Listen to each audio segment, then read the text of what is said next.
অনেকদিন যাবৎ ফ্রিজের মধ্যে জলপাইগুলো পড়েছিল। তো আজকে ভাবলাম যে জলপাইগুলো দিয়ে কি করা যায়? তখন হুট করে মনে হলো যে এগুলো দিয়ে জলপাইয়ের ভর্তা করি। এটা খেতেও মজা লাগবে, আবার যেহেতু আমার ঠান্ডা লেগেছে, এই সময় হচ্ছে এই জিনিসটা আসলেই খুবই মজাদার। তো যেই ভাবা সেই কাজ। আমি ১ম এ জলপাইটাকে হচ্ছে গ্রেটার দিয়ে গ্রেট করে নিয়েছিলাম। গ্রেটার দিয়ে গ্রেট করার পরে হচ্ছে আমি এখানে একটা কাঁচামরিচ ব্যবহার করেছি। আসলে গ্যাসের সমস্যা হয় শুকনো মরিচ খেলে অনেক সময় দেখা যায়। এজন্য আমি এখানে কাঁচামরিচটাই ব্যবহার করেছি।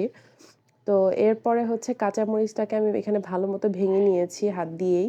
এরপরে আমি এর মধ্যে দিয়েছি হচ্ছে একদমই সামান্য পরিমাণের লবণ, যেটুকু লবণ না দিলেই নয়।